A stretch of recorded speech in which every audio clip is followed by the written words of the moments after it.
Une des nombreuses conséquences de la guerre en Ukraine, c'est l'émergence d'une nouvelle crise migratoire en Europe. Alors au-delà des défis humains, elle pose des questions logistiques auxquelles les solutions logicielles peuvent apporter des réponses. On voit ça en tout cas avec Lionel Baraban, directeur général de Famoco, entreprise française que l'on retrouve donc derrière le Programme alimentaire mondial qui a valu un prix Nobel de la paix en 2020. Bonjour Lionel Baraban, merci d'être connecté avec nous. Alors aujourd'hui, votre entreprise propose à l'Union européenne de fournir des technologies pour numériser, sécuriser toute la logistique migratoire que nous vivons actuellement. Expliquez-nous de quoi on parle exactement. Est-ce qu'on parle par exemple de recenser les réfugiés, de mieux les orienter ? Quand on a une crise migratoire de cette ampleur, la première question, c'est de redonner une nouvelle identité aux réfugiés. C'est de leur donner un document opposable, donné par un gouvernement, une ONG tiers, qui soit capable de les reconnaître comme réfugiés. Quand on est réfugié, la première chose, la première question, c'est d'avoir un papier d'identité, d'avoir un document. Et donc le recensement à la frontière des réfugiés, je pense que c'est le premier enjeu pour pouvoir ensuite leur donner des droits. Et ce dont on s'aperçoit, c'est qu'il y a énormément de bonne volonté, un peu partout, mais elles ne sont pas coordonnées.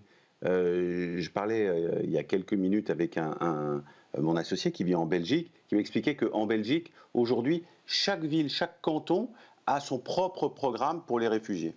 Donc, Famoco a l'habitude de travailler maintenant depuis 7-8 ans avec les Nations Unies dans la gestion de crises migratoires un peu partout dans le monde. Et ce qu'on fait, c'est quand un réfugié arrive, soit dans un camp, soit qu'il est aidé par une organisation humanitaire, c'est lui fournir une carte, donc de l'identifier biométriquement et de lui fournir une carte qui sert à la fois de carte d'identité et à la fois de carte de paiement, ou en tout cas de carte qui lui permet de recevoir ses droits. Et ça permet plusieurs choses. Ça permet de faire fi de la réelle identité de la personne. On n'a pas besoin de faire ce qu'on appelle dans le jargon des fintech le KYC. On n'a pas besoin de faire un KYC très compliqué. On se limite aux données biométriques de la personne qu'on a en face de soi. C'est-à-dire qu'il y a une personne qui arrive devant une ONG qui reçoit en premier lieu les migrants et on leur fournit tout de suite une carte dans lesquelles sont inscrites les empreintes digitales de la personne qu'on a en face de soi et souvent les empreintes digitales de sa famille, sa femme, ses enfants, son mari, les frères, les sœurs, donc la cellule familiale qui est en face de soi. Cette carte, elle sera ensuite utilisée sur des terminaux pour pouvoir recevoir nombre de droits. Et les droits auxquels elles peuvent prétendre sont d'abord des vêtements, du logement, de la santé, évidemment de l'aide alimentaire, peut-être du transport. Et donc, on se rend compte qu'aujourd'hui, on n'a pas encore en Europe une agence comme aux États-Unis, comme les grandes agences, on pense évidemment au HCR, on pense au Programme alimentaire mondial, on pense aux agences des Nations Unies, mais aux grandes ONG.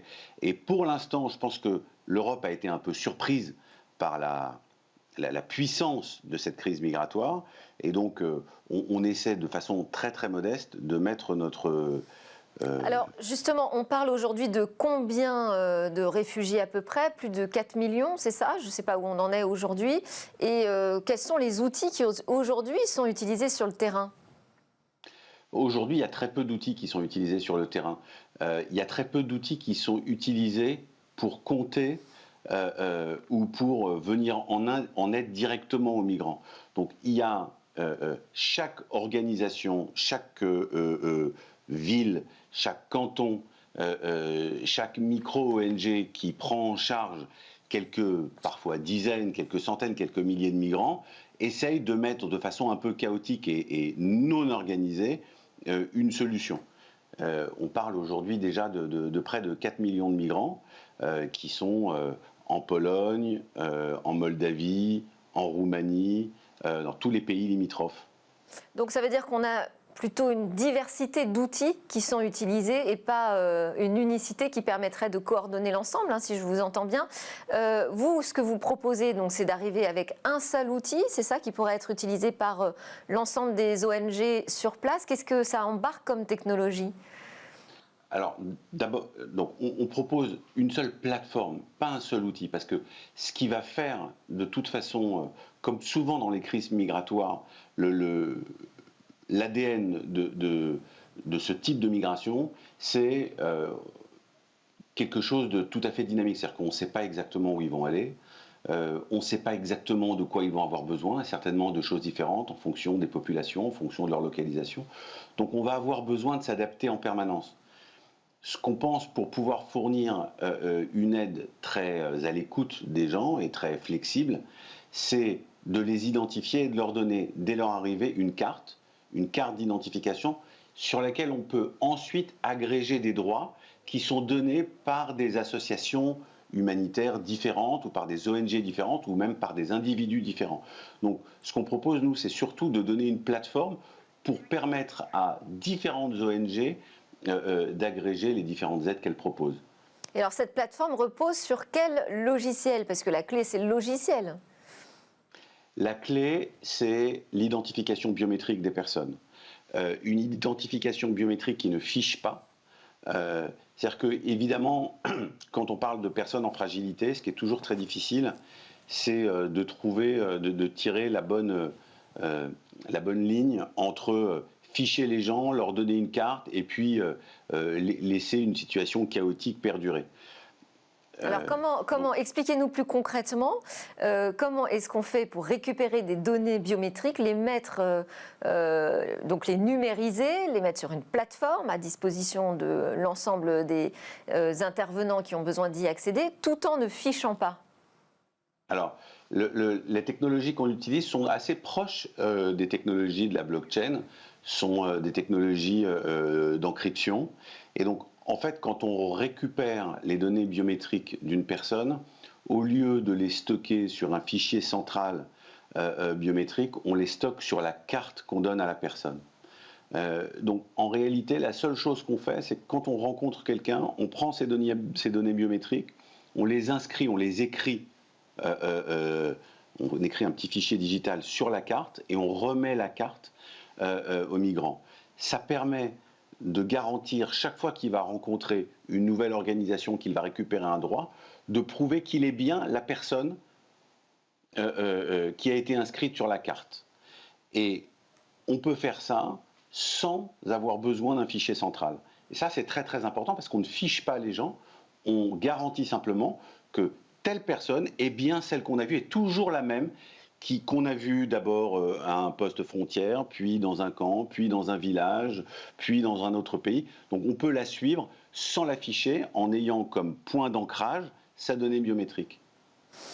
Sans fichier central, mais quand on présente sa carte et qu'on doit faire valider son identité, ça veut bien dire qu'il y a un moment, une correspondance qui s'effectue avec des données qui sont stockées sur un serveur. Non, sur la carte. Sur la carte, mais pour la vérifier, la carte, l'information de la carte. Expliquez-nous précisément comment ça fonctionne. On est dans Smartech, vous pouvez y aller. D'accord. Donc ce qu'on vérifie, ce qu'on appelle du match on card. Donc ce qu'on vérifie, c'est que vous arrivez devant un marchand, devant un supermarché, vous présentez votre carte et on vous demande de vous identifier par rapport à cette carte. Donc vous allez présenter vos empreintes digitales et ce que va faire le petit terminal, c'est qu'il va regarder si les empreintes digitales que vous présentez sont bien celles qui ont été enregistrées dans la carte. Donc on vérifie que les empreintes présentées sont bien toujours celles qui sont sur la carte. Donc c'est le même modèle que ce qu'on peut comparer peut-être avec le pass vaccinal aujourd'hui. On peut comparer avec le pass vaccinal aujourd'hui, oui, sauf que le pass vaccinal aujourd'hui n'a pas de biométrie. Mais effectivement, vous avez raison, le pass vaccinal marche offline, c'est-à-dire que le QR code qu'on nous a donné comprend certaines informations qui ont été codées dans ce QR code, et quand on lit ce QR code, on vérifie que les données qu'on présente sont bien celles qui sont inscrites dans le QR code. On peut faire cette comparaison, oui. Et vous en êtes où alors aujourd'hui avec l'Union européenne sur ces discussions, sur votre proposition d'apporter cette aide logicielle ? je crois que pour l'instant, ce qu'a fait l'Union européenne, c'est de gérer une première urgence qui est celle de l'arrivée des gens à la frontière.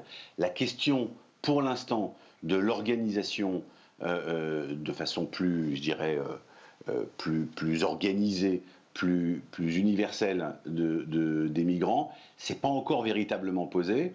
Et il y a eu plusieurs appels des États, notamment de l'État français, de l'État néerlandais, de l'État belge.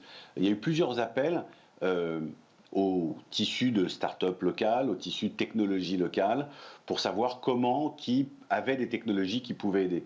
Donc nous, naturellement, Donc ça veut dire que c'est en train de se décider là en ce moment. Absolument. Merci beaucoup Lionel Baraban pour vos explications. Je rappelle que vous êtes le directeur général de Faboco, une entreprise française qui est née à Paris en 2010. C'est l'heure dans notre talk de continuer sur l'actualité. Là, cette fois, on va parler des urgences en matière de cybersécurité.